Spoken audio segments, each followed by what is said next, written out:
I want to tell you about the exact moment a champagne flute hit a marble floor at a vineyard in Charlottesville, Virginia, and the entire room went silent. Not because of the sound of breaking glass, because of two words spoken by an old man in a gray suit, who had crossed the length of a crowded reception tent to stand in front of me. Iron Veil. That was all he said. Just my call sign.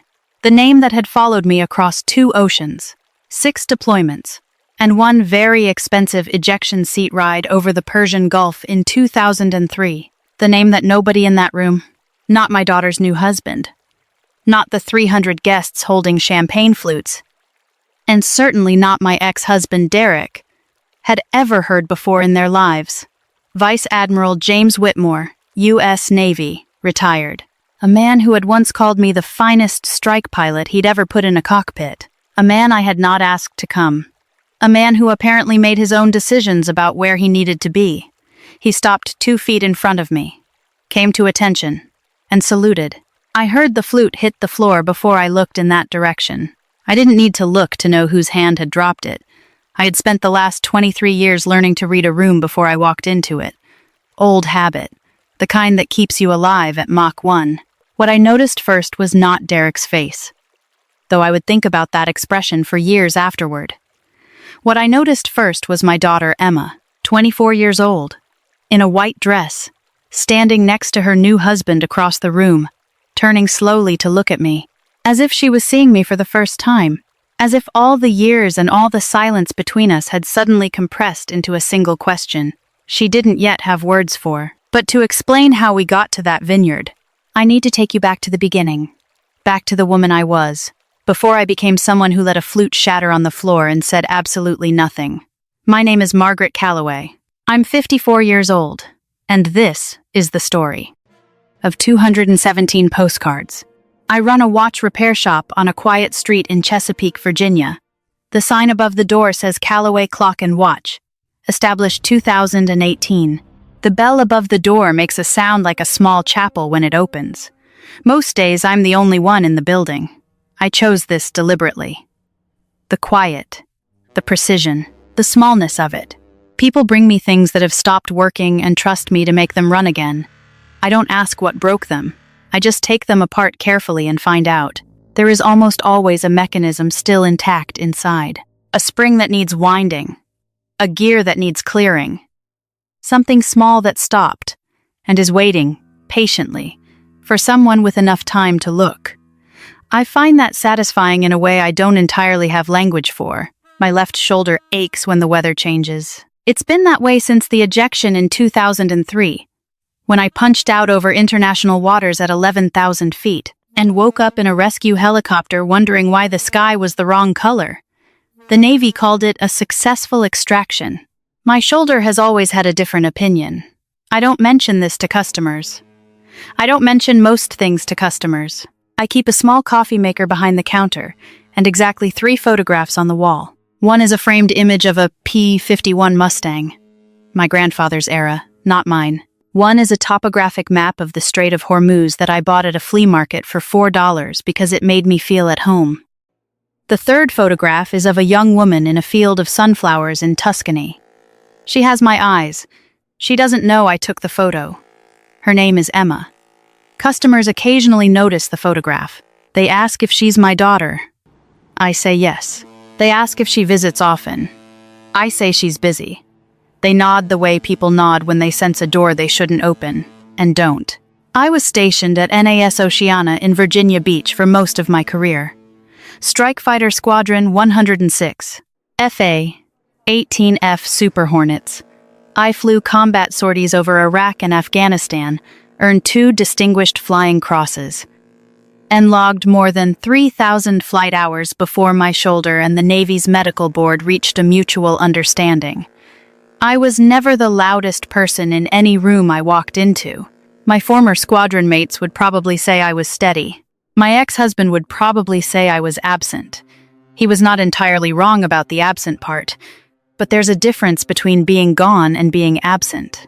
I was gone. The distinction matters to me.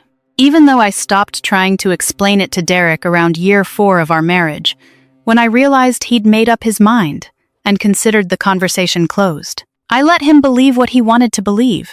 I was very good at that. I met Derek Calloway at a legal conference in Norfolk in 1998. He was a JAG Corps attorney then, sharp and certain of himself in the way that young men in dress uniforms often are. I was a lieutenant with a new call sign and a reputation for putting a jet exactly where it needed to be, in conditions that made other pilots hesitate. We got married in March of 1999. Emma was born in June of 2000. She had my mother's chin and Derek's patience. And I decided on the drive home from the hospital that I had never wanted anything more in my life. Then Bahrain, then the Gulf, then Diego Garcia, then back home, then Bahrain again. The deployments were not surprises. Derek had married a naval aviator. He had known what the schedule looked like, but knowing something intellectually and living with it across 7 and 10 months at a time are two different weights. And I don't think Derek had fully understood which one he was signing up for. By Emma's 3rd birthday, I was in the Indian Ocean. I had mailed a card 3 weeks early, knowing the timeline. I had included a photograph of me in the cockpit with a hand-drawn sign that said, "Happy Birthday, Bug," which was what I called her then. I had included a small stuffed bear I'd found at a port stop in Bahrain that I thought she'd like. I found out later that Derek threw the package away without opening it. He told Emma that Mommy forgot. She was 3. She believed him. Why wouldn't she? That was wave 1. Small, deniable. The kind of thing a man could always explain away as mishandling, poor communication, the chaos of managing a household alone. I didn't find out until much later.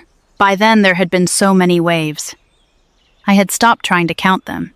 Wave 2 came in 2008, during my deployment to the Persian Gulf aboard the USS Theodore Roosevelt. I was gone for 9 months. When I came back, Derek handed me a set of legal papers at the kitchen table, while Emma, 8 years old by then, brown braids, a gap where a front tooth had been, sat in the next room watching a cartoon with the volume turned low. He had filed for divorce on grounds of abandonment and requested full custody. His attorney, at the subsequent hearing, described me as emotionally unavailable, career-obsessed, and chronically absent from my child's developmental years. She presented a chart. An actual chart with a bar graph, showing the cumulative months I had been away from home since Emma's birth. I sat at that table and did not argue. I could have argued. I had the postcards, the copies I kept, one for every card I'd sent, tucked into a shoebox under my bunk. I had call logs. I had letters. I had a deployment diary I'd started in 2003 and kept current, because someone at a family readiness briefing had told me that writing things down helped children understand where their parent had gone. But I looked across that courtroom at my 8-year-old daughter sitting with her father's hand on her shoulder, and I understood something with cold clarity. A custody fight, conducted in public and in detail, would require Emma to take a side. I was not willing to do that to her, so I said nothing. I accepted the terms. I negotiated 2 weeks in summer and alternating Christmases, and I drove away from that courthouse knowing I had made the rational decision, and the one that would cost me every day for the rest of my life. Wave 3 came at Emma's college graduation from the University of Virginia in May of 2022. I had not been invited. I came anyway, and I sat alone at the back of the outdoor ceremony behind a pair of sunglasses, watching my daughter walk across the stage. After the ceremony, I watched Derek and Cheryl. The woman he had married in 2011, a real estate attorney from Richmond with perfect posture and the kind of smile that belongs on a billboard, pose for photographs with Emma in front of the rotunda. I watched Cheryl put her arm around Emma's shoulders. I watched Derek look directly at the photographer and say, in a voice that carried, "She finally has everything she deserved." He wasn't talking about the diploma. I drove back to Chesapeake that evening, ate dinner alone, worked on a pocket watch that had been sitting on my bench for 2 weeks, went to bed at 10, woke at 5:15 the way I always do. What nobody in that room knew, what nobody had ever known, because I had never corrected the assumption, was that every time I left for a deployment, I wrote to Emma. Every port of call, every stopover, Every base I passed through for more than 3 days. Bahrain, Okinawa, Rota, Spain, Perth, Australia, Djibouti, 100 other places I have no postcards to show from, because the ones I sent didn't exist anymore in any form I could hold. 1 postcard per stop, always addressed to Emma, always with a picture of wherever I was on the front, on the back, in my small, tight handwriting. The handwriting of someone trained to annotate flight maps with maximum information in minimum space. I wrote things like, "The harbor here is green, not blue the way the movies show it. I thought you'd like to know the real color." Or, "I saw a cat today that walked exactly the way you walk when you're pretending you're not tired." Or simply, "Hi, Bug. I'm thinking about you. That's all. Just that." 217 postcards over 15 years. Not one of them ever reached my daughter. He didn't throw them away. I want to be clear about that, because it matters. He kept them, bundled by year, organized by rubber band, filed in a plastic bin in the back of a storage unit. A man who spends 15 years reading letters his daughter was never meant to see is not protecting his child. He is protecting his story. And a man who needs to protect a story that badly is a man who knows, on some level, in some quiet part of himself, that he would never say out loud, that without it, he doesn't have much left to stand on. The envelope arrived on a Tuesday morning in September. It had been raining since before dawn, a thin, colorless rain that collected in the curve of the shop sign and dripped in a slow line onto the sidewalk. I noticed it the way I notice everything, without deciding to. I was at my workbench replacing a mainspring when the bell above the door sounded. My assistant, a teenager named Kyle who worked Tuesdays and Thursdays and had opinions about everything, signed for it and set it on the counter without comment. I didn't open it for 3 days. It sat next to the coffee maker. I looked at it the way you look at something you're not sure you want to know. The handwriting on the front was Emma's. I would know it anywhere. I had studied it from years of birthday cards sent through Derek that I was not sure she had actually written herself. From a single letter she had sent me in 2018 when she was 18, and had apparently decided to test the idea of a mother on her own terms. The letter had been 4 paragraphs, careful and a little formal. The way a person writes when they're not sure the other person deserves casual. I had written back the same day. We had exchanged perhaps 12 letters since then. Not enough. Never enough. But something, the beginning of a frequency I didn't know how to turn up, without frightening her away. The envelope was a wedding invitation. Emma Jane Calloway and Thomas Reed Weatherford III, December 14th, at Whitfield Vineyard and Estate in Charlottesville, Virginia. 6 o'clock in the evening. There was no note inside, just the invitation, just my name on the front, in her handwriting, addressed to my shop.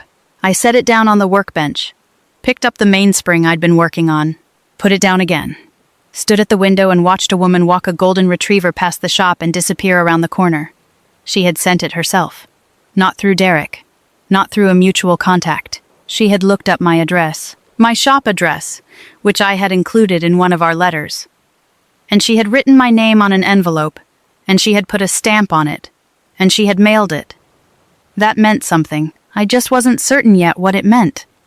I RSVP'd the following morning. 1 seat. No meal preference. No special requests. I sealed the envelope and walked it to the post office 2 blocks from my shop, and dropped it through the slot. Then, I went home and stood in front of my closet for a long time. I called James Whitmore on a Wednesday evening in October. We had stayed in contact across the years, in the way that people stay in contact when they've been through something real together. Not constant, but reliable. A call on Veterans Day. An email when something in the news reminded one of us of something the other would understand. I told him about the wedding. He was quiet for a moment. Then he said, "Do you want company?" I said no. I said I was going alone. I said I wasn't sure I was even going to stay for the reception. He said, "Margaret, are you taking your dress blues?" I didn't answer immediately. "Because if you're taking your dress blues," he said, "then you already know what you're doing." I told him I appreciated the call. He laughed. Once. the short, precise laugh of a man who knew me well enough not to argue. We said goodbye, and I put the phone down.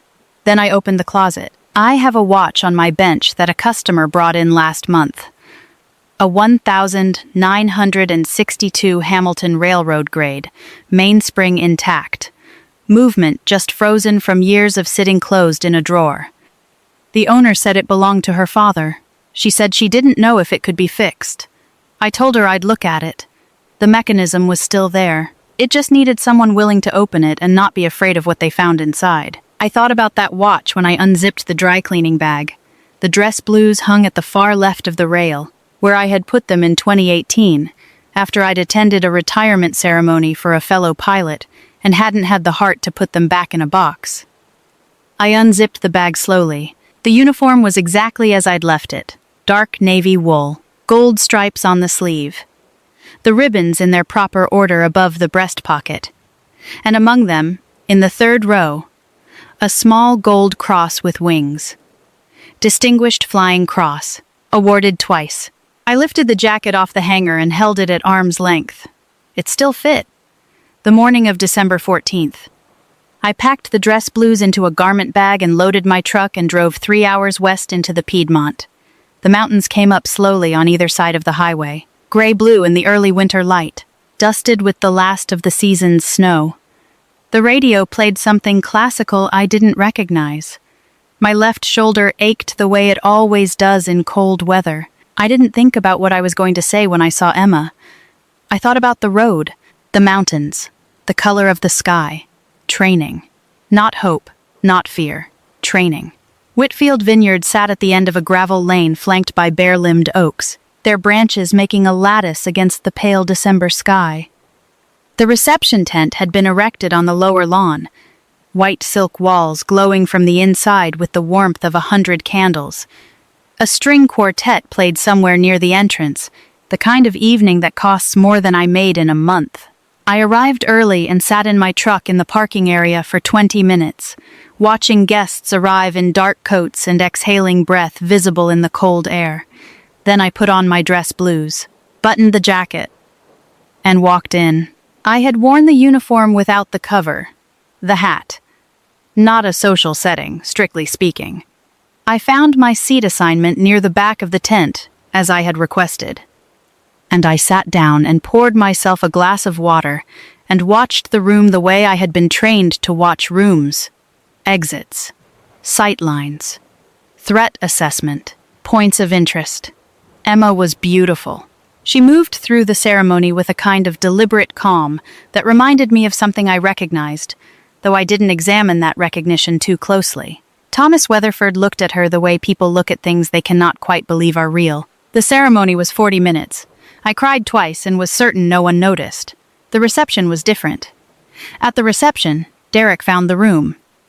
He wore a charcoal suit and the ease of a man who expected to be the most important person in any space he entered.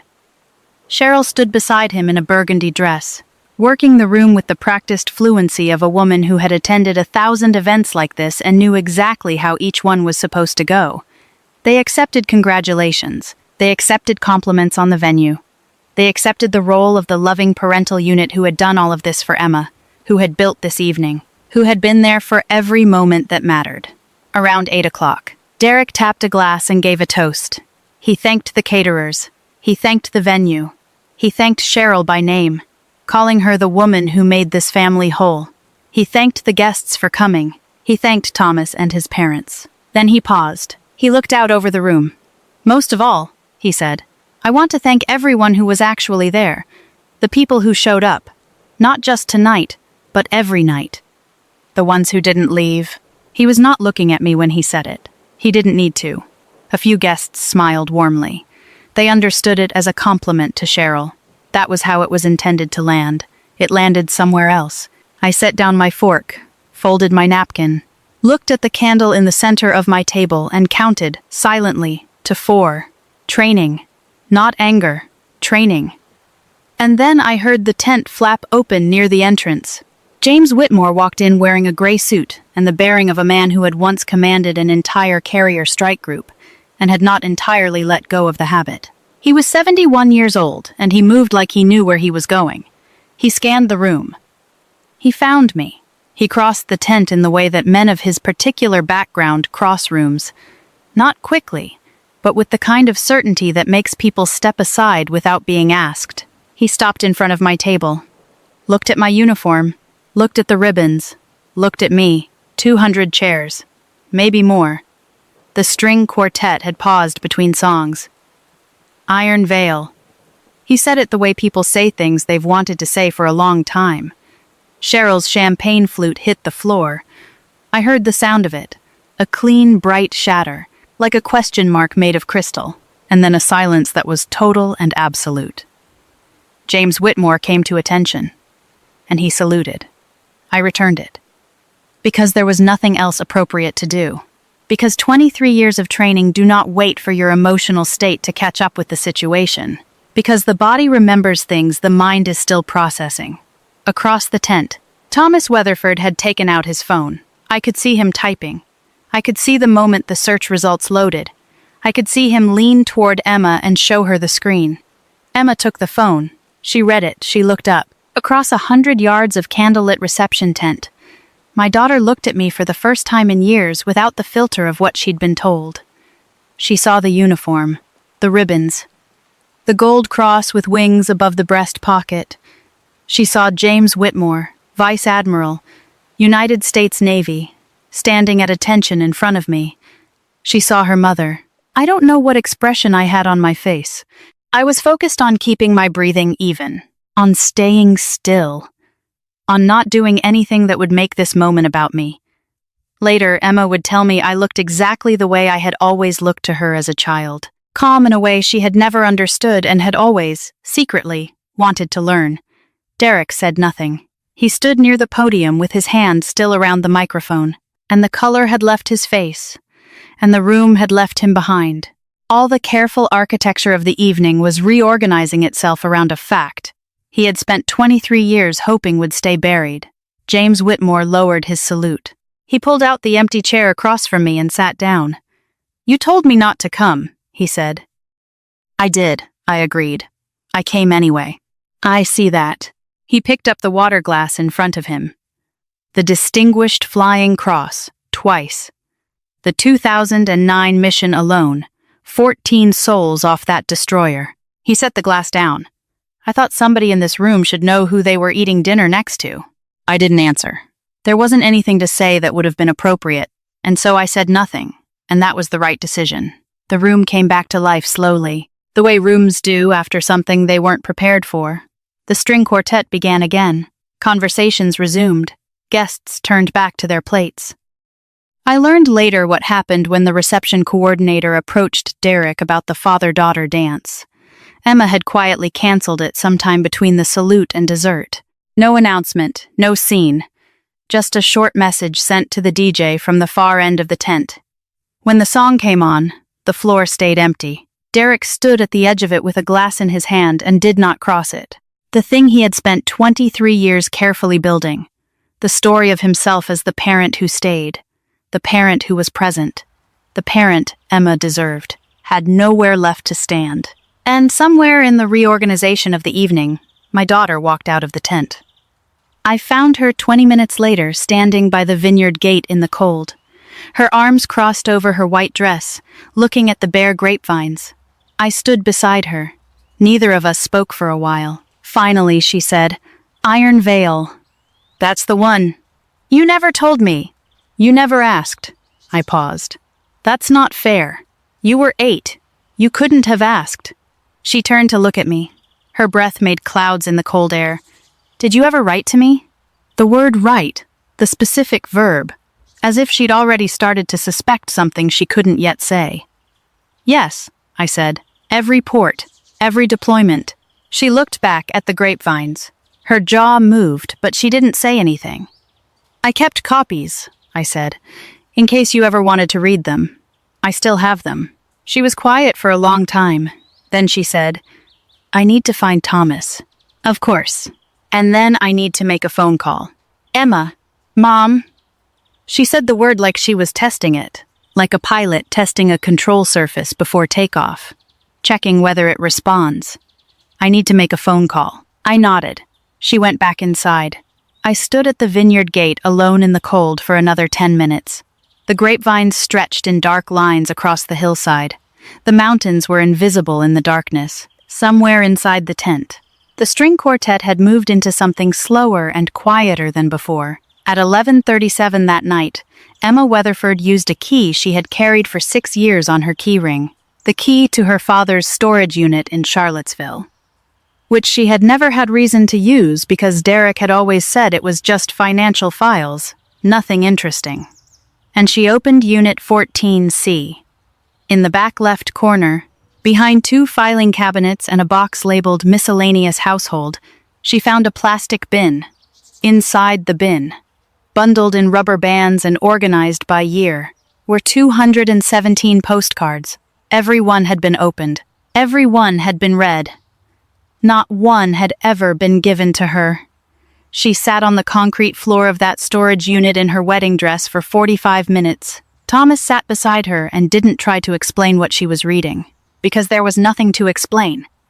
She read every postcard in the 2003 bundle, then the 2004 bundle. Then she stopped, because she couldn't see clearly anymore. At 12:58 in the morning, she texted me a single line. I found them. I was sitting in my hotel room, still in my dress blues, still awake, when the message came through. I had known, somewhere below the level of conscious thought, that this was the most likely outcome of the evening. I had not allowed myself to think about it directly, because thinking about it directly would have made it impossible to walk into that tent and remain composed. I set the phone face down on the nightstand, looked at the ceiling for a moment. Then I picked the phone back up and typed, I know, I'm at the Marriott on Water Street, room 317. Come when you're ready, there's no timeline. She knocked at 7:48 in the morning. She was still in her wedding dress, had apparently not gone back to the hotel she and Thomas were sharing. She had a tote bag over one shoulder. The rubber-banded bundles of postcards were inside it. I had coffee ready. I poured her a cup without asking. She sat down on the edge of the bed, the tote bag on the floor between her feet, and wrapped both hands around the mug and looked at the carpet. He knew the whole time, she said. Yes. He read them. Yes. He told me. She stopped. Started again. He said you were too busy, that you didn't think about us when you were gone, that it was easier for you to... She stopped again. I believed him. You were a child, I said. That's what children do. I missed you, she said. The words came out flat and careful, like she was carrying them from a great distance.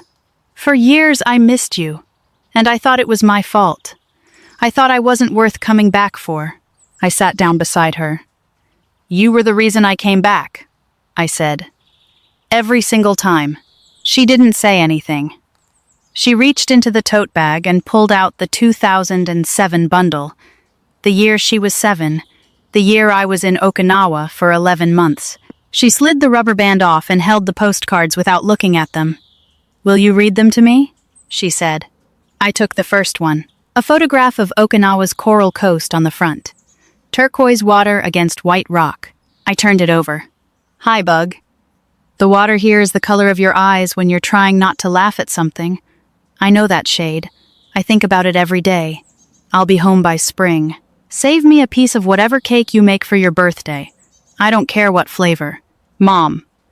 Emma made a sound I didn't have a word for. She pressed her mouth together and looked at the ceiling.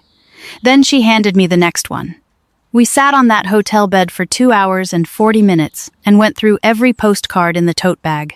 Not all of them. There were too many, but enough.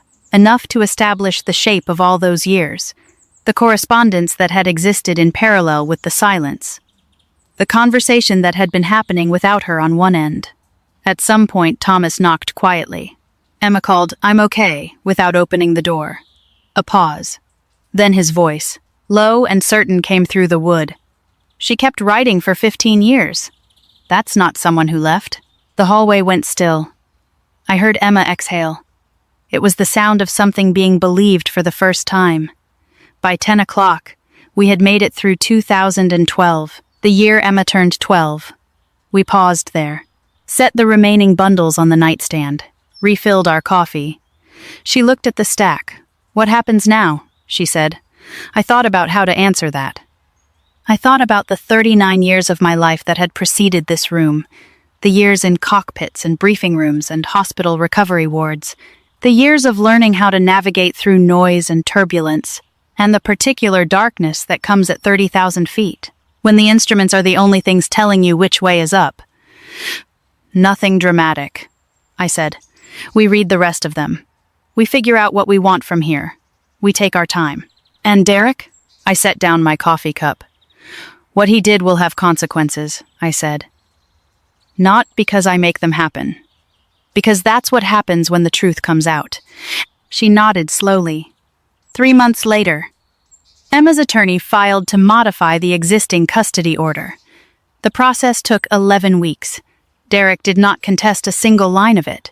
His response letter was 4 sentences long. I was told it was the shortest document his firm had ever submitted on his behalf. There would be no confrontation from me. No legal action I would personally initiate. But Emma was 24 years old and a grown woman, and she would make her own decisions about her father. And those decisions, whatever they were, would be entirely hers to make. I would not guide them. I would not shade them. I would not ask her for loyalty that competed with the complicated love she still had for the man who had raised her. That was my decision. I had made it on the drive from Chesapeake, somewhere in the foothills with the mountains coming up on either side. Some things don't need to be managed. Some things just need to be left to run their course. Derek had stood at a microphone and thanked the people who showed up. He had not imagined that the showing up could happen so many different ways. He had not imagined that a storage unit key on a daughter's keyring could become the instrument of his own undoing. He had not imagined any of it, because he had made the error that people make when they spend long enough believing their own narrative. He had stopped accounting for what he didn't control. Derek's particular damage was the kind that certain men carry when they find themselves married to someone whose capabilities exceed their own and can never quite forgive them for it. Not malice exactly. Something smaller and sadder than malice. The need to be the most important person in every room, and the willingness to quietly rewrite the room when he wasn't. I had spent 20 years in a cockpit, learning that the only thing you can really rely on is what you can document, what you can verify, what is real, regardless of what anyone believes about it. 217 postcards were real, and now they were in my daughter's hands, where they had always belonged. I drove back to Chesapeake on December 15th, as the winter sun turned everything, the color of old brass. The radio was off, cold coffee in the cup holder, which I drank anyway. I kept writing after that. Even after the doubt settled in, I kept writing because stopping felt like conceding a premise I refused to accept, that she was not worth writing to, that a deployment was the same thing as a departure. If you have ever been dismissed as absent by someone who didn't understand the difference between being gone and being gone, that distinction is real. And if you grew up believing a parent chose something else over you, I am asking you to sit with the possibility that what you were told might not be the whole story. Not because parents are always innocent, but because sometimes the mail doesn't get delivered. Sometimes someone else decided what you were allowed to know. Sometimes the love existed in a form that was intercepted before it could reach you. What you gave was real. The years, the letters nobody forwarded, the holidays spent in a bunk 12 time zones away thinking about someone at home. That was real. It cannot be retroactively unmade. The truth does not require anyone's permission to be true. It just requires time and someone willing to look. I got home at 2 in the afternoon, parked in the gravel beside my shop, sat in the truck for a few minutes looking at the sign above the door, Callaway Clock and Watch, which I chose because I like the idea of making things run again. I have learned, across many years and many watches and one particularly stubborn 1962 Hamilton, that the mechanism is almost always still there. You just have to be willing to open it, to trust that what stopped can start again. You show up for what you love. You keep writing even when you're not sure the letters are being read. Return to sender doesn't mean it's over. Sometimes it just means the route was longer than anyone planned. Emma called me on Tuesday. We talked for an hour and 40 minutes. She's coming to Chesapeake in January. She wants to see the shop. She wants to see the photograph on the wall, the one of her in the sunflower field that she didn't know I had. I have the coffee maker ready. I have time. She called again on Thursday, before she hung up. I heard the sound of her setting a postcard down on a table. Just paper finding a surface. Small and quiet and certain. Nothing breaking. Nothing ending. Just something, finally, put down in the right place. If this story meant something to you, if you've ever written something that didn't arrive, or waited for something that never came, or found yourself on either side of a silence that wasn't yours to keep, I hope you'll share it with someone who needs this reminder today. Some things take longer than they should. They still find their way home.